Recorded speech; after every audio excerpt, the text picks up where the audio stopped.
Oke guys, ketemu lagi di analisa pasar forex untuk periode 11 Mei sampai dengan 15 Mei. Oke, kita lihat dari analisa minggu lalu ya.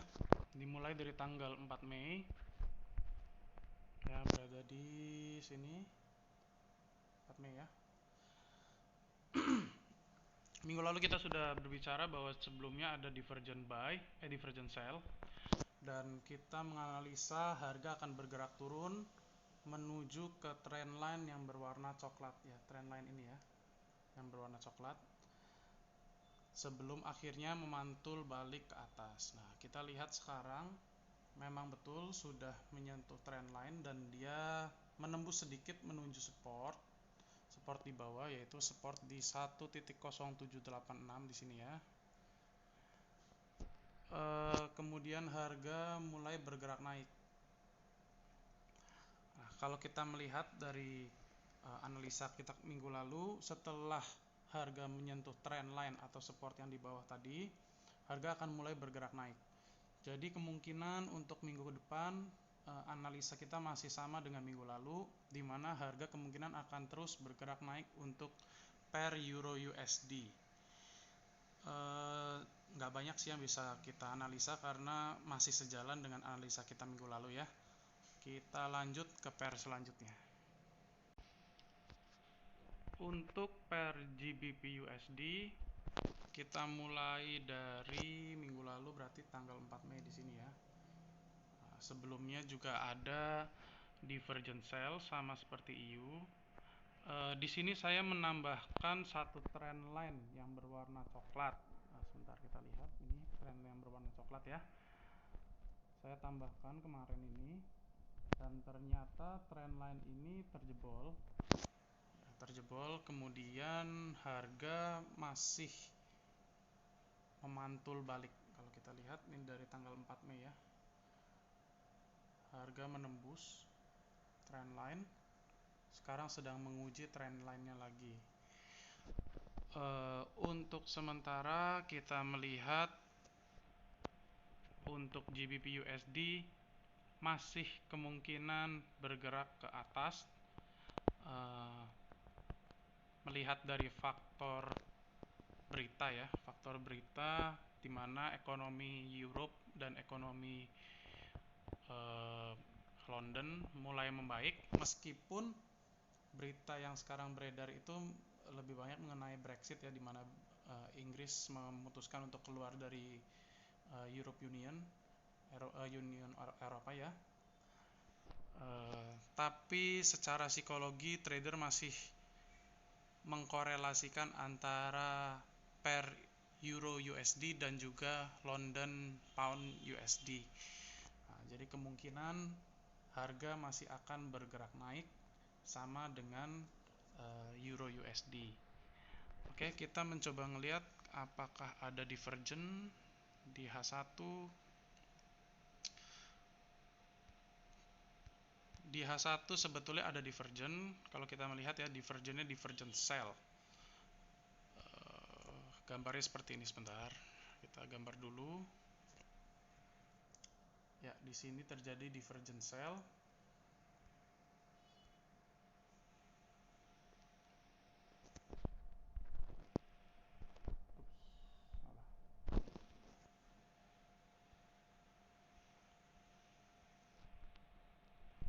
Oke, di sini terjadi divergent sell. Untuk short term mungkin akan menurun ke bawah ya. Harga masih akan bergerak ke bawah. Oke, sedikit tambahan ya, pada saat terjadi tanggal 7 Mei, berarti 7 Mei itu hari Kamis. Kita bisa lihat di sini terjadi ini ya. Di sini ada yang namanya pattern morning star. Nah, setelah pattern morning star ini terjadi, harga kembali bergerak ke atas. Pembalikan arah. Nah, kita coba gambar satu support di mana kemungkinan harga divergent sell ini ya, yang barusan saya gambarkan itu akan berhenti di mana kira-kira ya. Kita akan mencoba untuk menggambarkan. Kalau kita bisa melihat di sini ada satu garis support lagi. Kita tambahkan garis support ya di sini ya. Cukup kelihatan jelas. Jadi dari sini ada kemungkinan. Oke, kita coba gambarkan. Kemungkinan besar berarti candle akan bergerak menuju garis support yang tadi kita bikin, itu di sini. Sebelum akhirnya mulai bergerak ke atas. Oke, untuk pair GBP USD sementara sampai sini dulu, kita lanjut ke pair selanjutnya. Untuk pair USD Jepang, kita lihat dari tanggal 4 Mei kemarin. Dari tanggal 4 Mei di sini. Kemarin kita prediksi harga akan kembali menuju ke resisten sebelum akhirnya bergerak ke bawah. Tetapi analisis kita agak kurang tepat untuk pair USD Jepang. Ternyata harga terus menuju ke bawah, menembus support selanjutnya di 1.06324.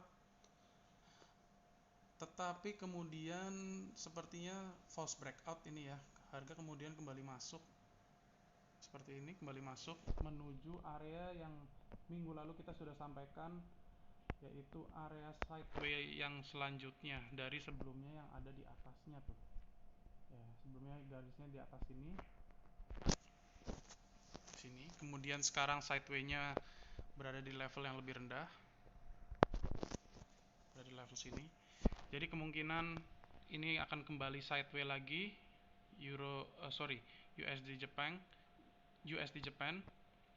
kemungkinan akan sideway lagi yang berada di range area 107.319 dan 106.324. Untuk sementara USD Jepang masih belum menentukan arah ya. Masih belum menentukan arah, jadi analisis kita masih berada di posisi sideway. Oke, kita lanjut ke pair selanjutnya. Untuk pair Aussie Dollar USD, kemarin minggu lalu kita sudah membahas mengenai adanya divergent sell ya di arah panah yang ini. Tetapi ternyata tanggal 4 Mei ya, ini divergent sudah selesai, efek divergent itu sudah selesai, di mana harga ternyata memantul di support 0.6391 mulai mengarah ke atas ya, kemudian terkena resisten, dia mengarah lagi ke bawah menuju ke support itu lagi, dan kemudian memantul ke atas.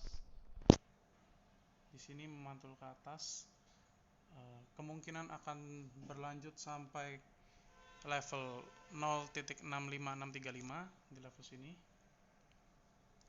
Nah, dari level sini baru kita akan bisa melihat apabila harga mulai bergerak ke atas, kemungkinan harga akan terus berlanjut sampai ke level resisten selanjutnya yang ada di level, kita cari dulu, 0.6669. Apabila harga ternyata memantul di level resisten ini, di sini harga memantul, harga akan mencoba untuk kembali balik menuju ke area 0.6391. Oke, kita lanjut ke pair selanjutnya. Baik, untuk pair New Zealand USD kasusnya sangat mirip dengan Aussie Dollar USD. Ya, harga memantul di support sini, bergerak ke atas sedikit, tereject, kembali mengarah ke bawah, memantul lagi di level support 0.60223 sebelum akhirnya bergerak ke atas menuju resisten 0.61487. Sama dengan Aussie Dollar, apabila awal minggu nanti ternyata harga mulai membreak, kita bisa melihat harga bergerak lanjut ke atas, atau apabila memantul, kemungkinan harga akan bergerak kembali menuju support awal di titik 0.6022. Oke, nggak banyak yang bisa kita lihat sih di sini. Kita coba cari apakah ada divergent ya di sini ya. Apakah ada divergent? Ya, di sini terlihat ada divergent. Cepat saja di sini terlihat ada divergent ya. Divergent sell. Jadi kemungkinan besar harga akan mulai bergerak turun dan tidak menembus ke atas. Tapi kita lihat nanti di hari Senin. Bagaimana perdagangan dimulai di hari Senin. Oke, kita lanjut ke pair selanjutnya. Baik, untuk pair gold. Pair gold kita minggu lalu kita sudah menganalisa bahwa terjadi sebuah divergent buy di level sini ya. Kemudian harga dimulai tanggal 4 Mei. Oke. Di sini lebih kelihatan jelas. Di sini divergent, harga naik, tapi 4 Mei kira-kira di sini ya berarti ya.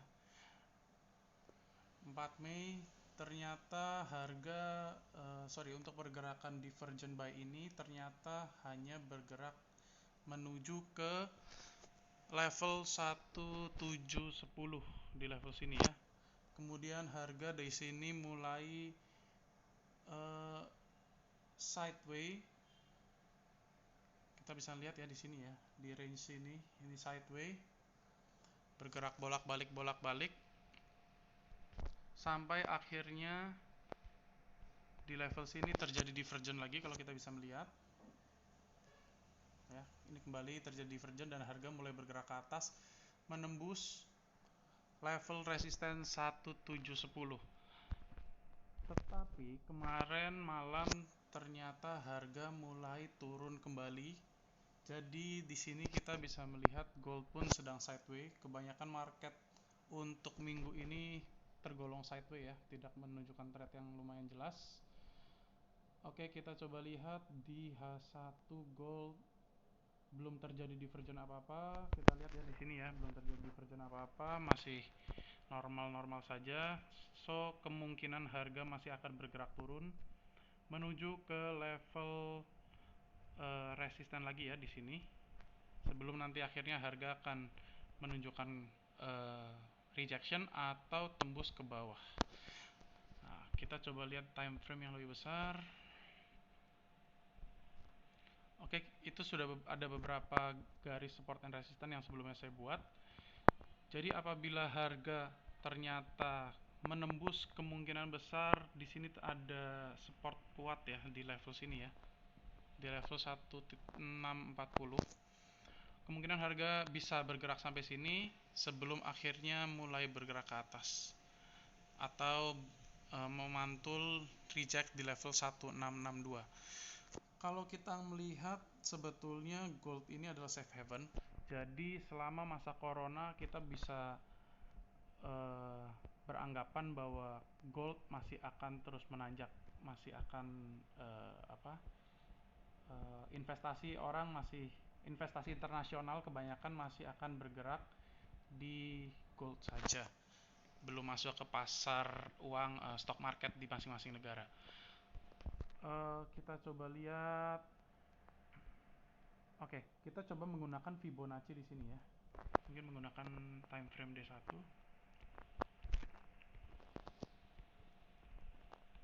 Oke, kita coba pakai Fibonacci di sini.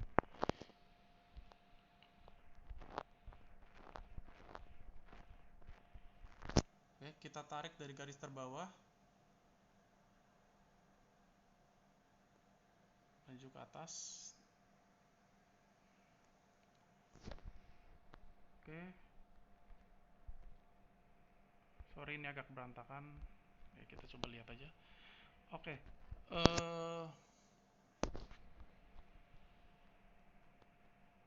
Kita melihat sebelumnya di minggu sebelumnya ya, harga reject di level Fibonacci 23%.